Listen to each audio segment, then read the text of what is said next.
സൃഷ്ടിയായ ആദാമിനോടൊപ്പം ദൈവം എങ്ങനെയായിരുന്നു ദൈവം ആദാമിനെ സ്നേഹിച്ചിരുന്നത്? ദൈവം സ്വർഗത്തിൽ നിന്ന് ആദാമിനെ നോക്കിക്കൊണ്ടിരിക്കുകയായിരുന്നു ചെയ്തത്? ഇല്ല, ആദാമിനോടൊപ്പം അവൻ നടക്കുമായിരുന്നു, ഇല്ലേ?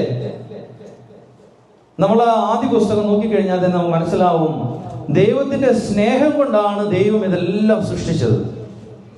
ആ സ്നേഹം കൊണ്ടാണ് നമ്മളെയും ഓരോരുത്തരെയും സൃഷ്ടിച്ചിട്ടുള്ളത്.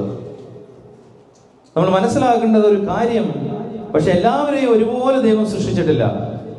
എന്തുകൊണ്ടാ? എനിക്കുള്ള കുറവ് മറ്റുള്ളവർക്കുണ്ടാവില്ല, അവർക്കുള്ള കുറവ് എനിക്കുണ്ടാവില്ല.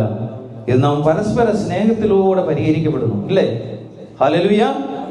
അപ്പൊ ദൈവം നമ്മളെ മക്കളായിട്ട് സൃഷ്ടിച്ചു. ആദ്യം പിതാവായ ആദാമിനോടൊപ്പം അവൻ നടക്കും, ഇല്ലേ? അവനോടൊപ്പമാണ് നടന്നത്.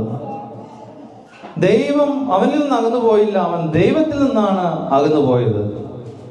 പണ്ട് ഈ ഇവാഞ്ചലിക്കൽ ക്യൂബ് എന്ന് പറഞ്ഞൊരു സാധനം കേട്ടിട്ടുണ്ടോ? ഒരു ക്യൂബാണത്.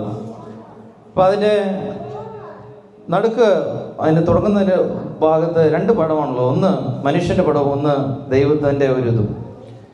അപ്പൊ അത് തുടങ്ങുന്നത് ഇങ്ങനെയാണ്: ദൈവവും മനുഷ്യനും ഇങ്ങനെ ഒരുമിച്ചിരിക്കുന്നു. പിന്നീട് അത് ഇങ്ങനെയാവും, ഇവിടെ ഒരു ഗ്യാപ്പ് വന്നു. അപ്പൊ ചോദിക്കും, എന്താണ് ഈ ഗ്യാപ്പ്? ഇതാണ് എന്താ?